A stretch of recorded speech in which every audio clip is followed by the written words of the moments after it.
Welcome, everybody, to this episode of No Driving Gloves. It's going to be an extremely different episode this evening. Will can't join us today because he's debuting the Rocket Racing Wheels Camaro at the Good Guys Nationals in Ohio. And I believe they laid down some pretty good times. Last I heard, based on his Facebook page, he was 12th overall with their driver, and every run was faster and better. So, wishing him luck this weekend and hope that Rocket Racing Wheels Camaro does some wonderful times and helps promote Big Oak Garage a little bit. And Derek did have some family problems this week, unexpected, and he can't join us. But we've been talking about, and we had planned to introduce a kind of a second show to the No Driving Gloves podcast, share the same RSS feed. For those that don't know, an RSS feed's what actually, when you're using iTunes, or excuse me, not iTunes, Apple Podcasts, Google Play, Stitcher, whatever podcaster catcher you're using, the RSS feed is what allows your software to know that, hey, we've got a new episode out, and downloads it to your device wherever you listen to it, and you go from there. But we've been talking and thinking about, and tonight I guess we're going to go ahead and debut. We're going to do kind of a midweek, maybe about a 15-minute episode each week. It'll probably be just me, or maybe one of the guys will grab it every now and then. And we're just going to hit some industry news. This week, we'll hit some stuff in kind of more of the new car stuff, but this is just, we're going to look for like 5 or 6 stories that maybe you missed, but has some impact on the collector car hobby or the automobile hobby in general. And as many of you know, we kind of all on this show, even though we do promote historic automobiles and collector cars, all have a little bit of a fetish or passion for electric vehicles and how they're coming around and what's happening with them.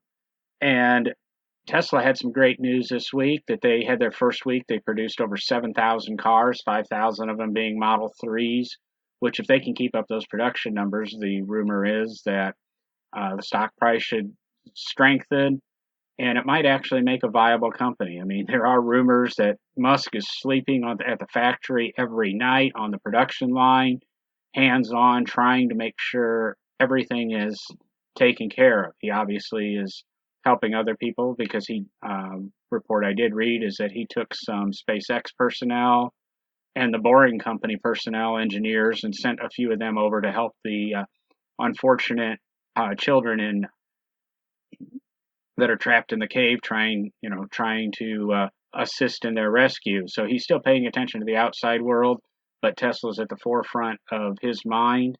And with, like I said, getting the Model 3 production up to 5,000 units a week, that'll really help that back order log of over 400,000 orders. And supposedly now the Model 3 offers a summon self-parking feature where you're able to push a button, and then the Model 3 will have this feature that the Model S and the Model X has, where it can open the garage door, pull itself out, shut the garage door, and pull up to your front door to pick you up, potentially park itself, and then come to you when you're leaving a store and such. But just kind of a neat little piece of technology there. And then while we're staying on the electric car front, there's a rumor being floated around. It kind of caught me off guard when we were looking for a car for Zara. It had escaped me, I guess. I missed that the Volkswagen Beetle was going out of production after 2018. And, I always thought it was a pretty good selling car. This last restyle, I really enjoyed. But now the rumors floating around, and Volkswagen's already been pretty clear that they were going to bring it back. But now it's looking like it might make its return in 2022 as a complete EV, which I think is kind of cool personally. The Volkswagen, it's kind of part of the hippie generation and the rebellious generation, and kind of, it's just always been different. And I think it returning as an EV in 2022 probably is a pretty good thing. One of the other pieces of news that I had read still on this electric car front is, electric cars are seeming to be adopted and accepted everywhere, obviously with Tesla and now Volkswagen floating this. And while General Motors has announced, the Volt's losing sales, they're losing. It's not a well-selling car. I really like the Volt. I really like the technology. I don't know if it's a GM marketing scheme or plans. I didn't realize Bob Lutz was involved with the Volt as much as he is. I recently read or listened to one of his books. What's that one? Bob Lutz, Bean Counters versus Car Guys, or Car Guys versus Bean Counters. Really good listen. Really explained some General Motors stuff. Really taught me a lot about General Motors, just to kind of plug Bob Lutz's book in that. But he was a driving force behind the Volt. And I agree. Well, this was a car they needed to do. Really help the uh, green outlook of General Motors. And it was amazing the obstacles he discusses in that book on getting the Volt to production.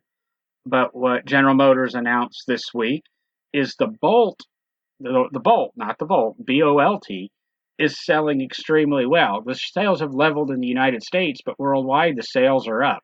Just a few months ago, they had 111 days supply of bolts, and that figures dropped drastically.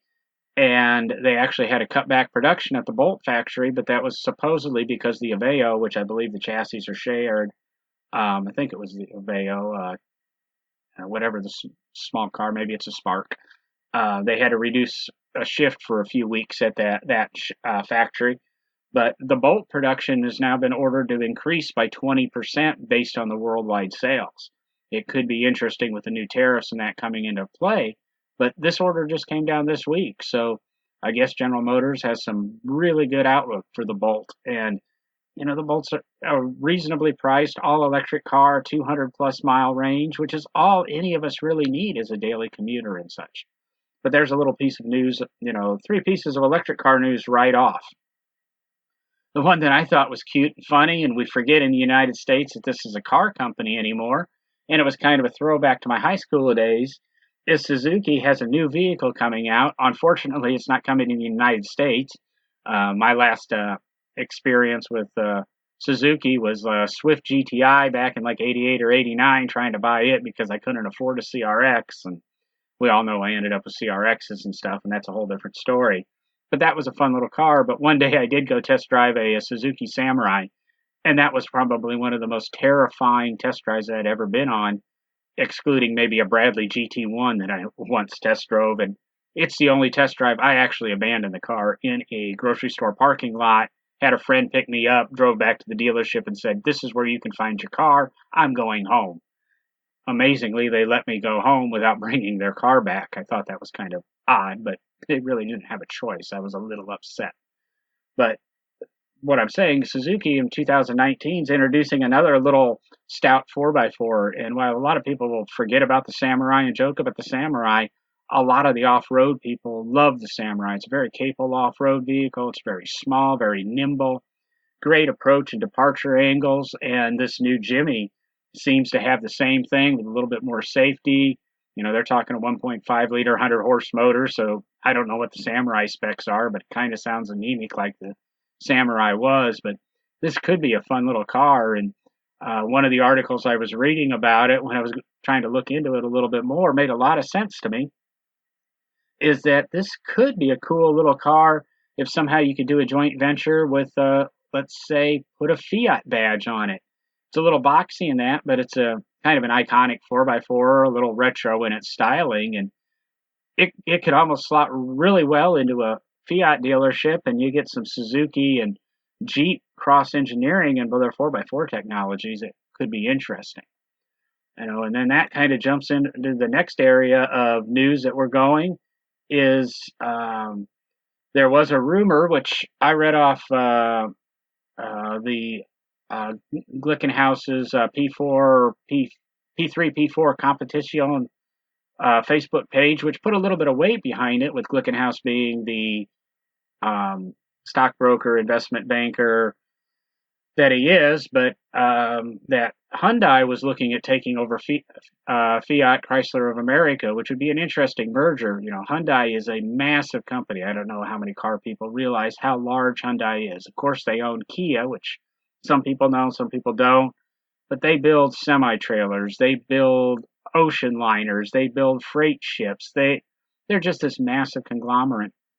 And a Hyundai Fiat Chrysler merger actually makes a lot of sense to me.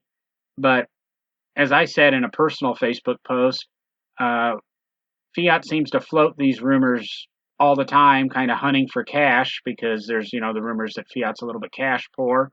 Their sales are down drastically. I think I heard, I don't have the numbers in front of me, but a recent news story I heard Fiat with the 500, their sales are like 1/3 of what they were for the same period in 2013 or 2014 when they were introduced. And they've taken a drastic hit. They were forgotten when the Marconi did the perspectives looking at the next 5-6 years of Fiat Chrysler of America. But Hyundai did come out and deny this week that they were looking into buying or merging with Fiat Chrysler of America, which wasn't a surprise. Like I said, Fiat's floated that they were going to merge with General Motors, and then they were going to merge with Toyota. And I think they threw out even possibly Geely at one point in time. But Hyundai has come out and said, no, they're not interested. But part of what came out in the original story is Hyundai was interested. They were just waiting for a drop in Fiat stock, which didn't make sense why Hyundai would come out and say that, waiting for a drop, because all that's going to do is increase the speculators who might believe this rumor, and Fiat stock's going to go up. And I can't remember, maybe I have the exact numbers. The numbers here I'm looking at here on my notes. July 3rd, the share price of Fiat was 1107. As of today, I'm doing this on the 8th of July, so 6 days later, Fiat stock's trading at 1889. So obviously Hyundai's not going to be interested in it if the stock price is almost doubled. And I don't think Hyundai, which is supposedly released the original rumor, where the original rumor came from, would let that slip, hoping for a decreased share price. I would bet they would be willing to look somewhere around the $10 a share range, but not the $19 a share range. Kind of looks like in my belief, not published, not saying, just my amateur investor gut feeling, stockbrokerish, non-stock brokerish, non-licensed stockbrokerish. There might be a way Fiat just passed the buck to see if they could get a bump in their share prices. But that's kind of the stuff we're looking at doing, giving you just a quick 15-minute drop in the bucket episode, probably looking at releasing it every Thursday just to fill you in with a little bit of no driving gloves.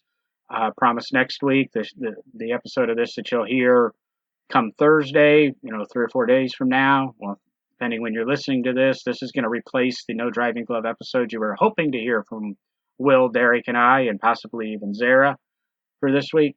This is just kind of what you're looking at. Hopefully you'll tune into the Thursday episode, and maybe that'll give you some stuff to chat about. We'll post the articles that we cover, or the articles that inspired the news stories, to our Facebook page so that you can actually read them. We'll credit, where the articles came from. Most of today's articles are from, I believe, Autoblog and MSN Autos, but I monitor 4 or 5 or 6 or 7 different automotive news websites on a daily basis. And like I said, I'm going to pull 5 or 6 of the top stories. We'll keep them more collector car oriented next time.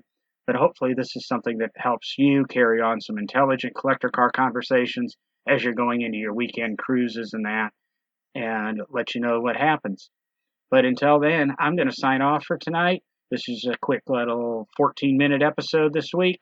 We look forward to talking to you Thursday with another news episode, and we'll rejoin you on Monday, 7 days from now, if you're listening to this kind of live or on release date, with at least Derek and me, or Will, or maybe all three, or Zara.